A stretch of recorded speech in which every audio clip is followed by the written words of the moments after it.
Okay, so observers on ground say not all polling stations were open in English-speaking regions and voter turnout was low due to security fears. How can the Anglophone crisis be solved? This had already been predicted. How is the region hurting itself by not taking part in this election? I think on the side of the government, so long as the Anglophone Cameroonians continue to be citizens of Cameroon, I think it is important that they are engaged through a dialogue process rather than continue to treat them as though they are just a bunch of separatists without any reason.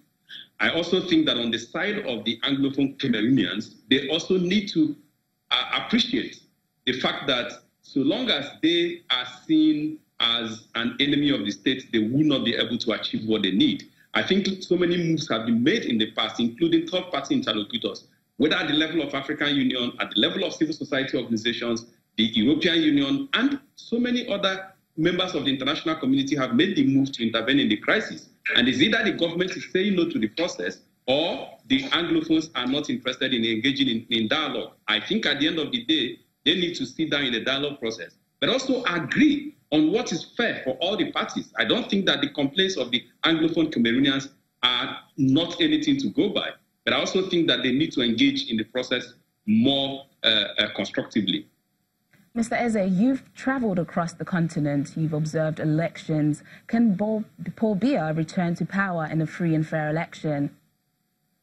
Well, it depends on our own definition now of free and fair election. I do not think that the environment was free and fair for all the parties involved. But again, if you're talking about vote to vote, well, the prediction is out there that Paul Biya will win the election. But if your understanding of free and fair includes misuse and use of the state media, for example, the free environment that exists for all the parties involved in the election to express themselves, the issue relating to vote buying and the existence of corruption in Cameroon and other during election electoral processes that undermine the fairness of elections, then I don't think that we can call that anywhere very close to a free and fair election. So to that extent, I would say the election, in my opinion, has not met any international standard of what makes election free and fair. But following the apathy, especially among the Anglophone Cameroonians, I think that on the basis of one person, one vote, irrespective of the environment that existed pre and during the election, I think Paul Biya will win the election. So you don't think there's any viable opposition against the president?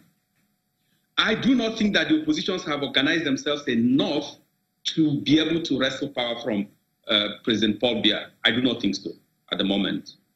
Mr. Chukwemeka Eze, thanks for joining us on the program and discussing this with us. My pleasure.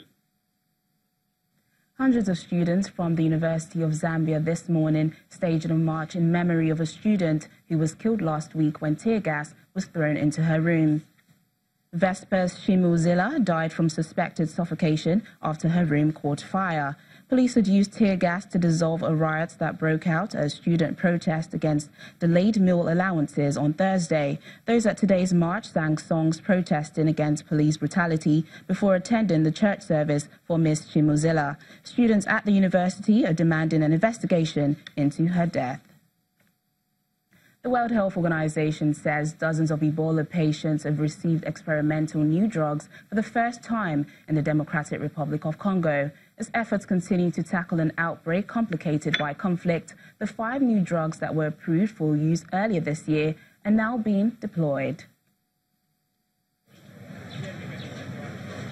Dozens of Ebola patients have now been treated with new experimental drugs in a first for the Democratic Republic of Congo.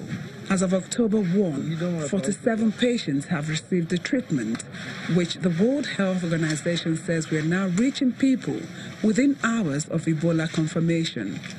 The WHO Case Management Coordinator, William Fisher, said there's a sense of nervousness around the drugs being used because not many have previously received them.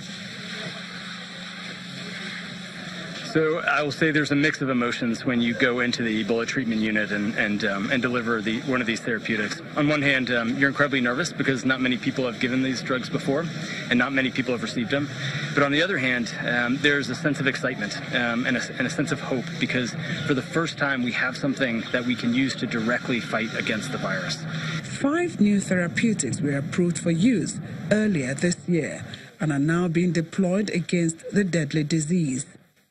The response to Ebola has been complicated by a long-standing conflict in North Kivu and neighboring Ituri province, making it difficult to treat patients in remote locations where armed gangs operate.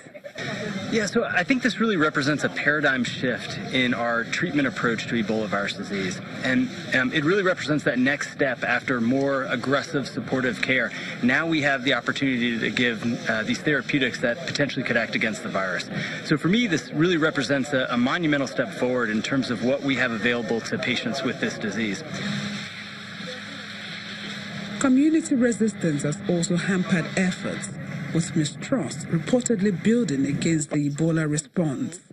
Last week, the WHO raised its assessment of the risk of the disease spreading to very high after a case was confirmed near a border crossing point with Uganda.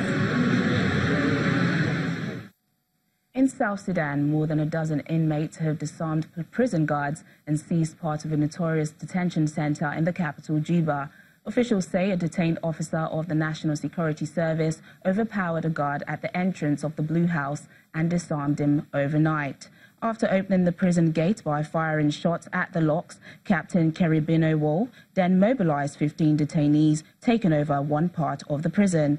The prison has repeatedly drawn condemnation from human rights organizations over the alleged illegal detention of prisoners, torture, and suspicious deaths. Still to come on the program. After war comes peace for South Sudanese citizens participating in a sports tournament. Please stay with us.